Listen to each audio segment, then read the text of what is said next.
يا جماعه. فطلعت توري الناس والله. بصوا كان بيقول لي ايه، وها ده معرفش ايه، مجرم مجرم. حبيبتي اللي انت بتعمليه ده، يعني ما واحد في فرح ومرتبط الناس كلها عارفه الست اللي بتعمل كده بتبقى ايه. تمام، انا واحده متربيه، انت عارفه، انا ما قلتها لهاش في شات. انا اوريدي يعني عرفتها هي ايه وايه اللي هي عملته في الشات وقبل البلوك وكل الكلام ده كله. هي سمعت مني الكلام كده كده. فانا مش هطلع اقول هنا، انتوا كده كده عارفين الشخصيه دي بتعمل ايه. فانا ما احبش ان انا اشتم على بنت زيي، عشان انا بني ادمه محترمه ومامتي ربتني. انما ان انت تبقي واقفه مامتك جنبك واختك جنبك، يعني انا اختها ديت انا بجد بجد بشوفها اكتر واحده محترمه في الدنيا.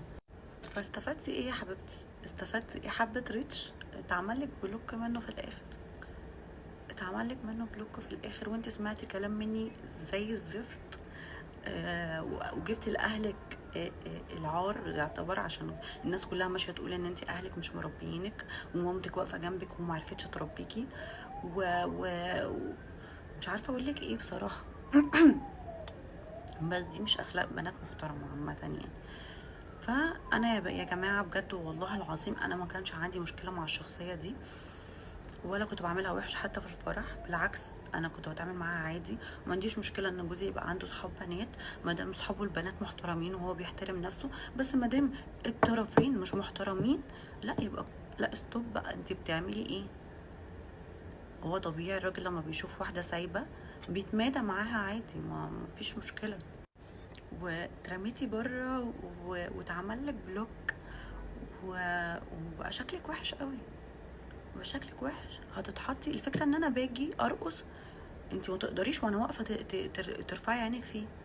هو ما يقدرش وانا واقفه يرفع عينه فيكي ولا يقف جنبك.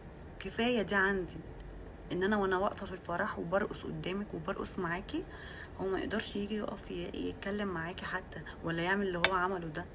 انا في وجودي في حاجات بتختلف، انا في وجودي اتعمل لك بلوك يا حبيبتي. اوكي، يوم ما هتحط كده لا عمره ما هيستغنى عني عشانك، او عشان فيديو بتاعك او هبل من اللي هو بيقولهولك ده. ف ف ف افهموا يا جماعه ان ده شو. فدي شخصيه بتاعت شو، وجوزي انا عارفه ان هو غلط.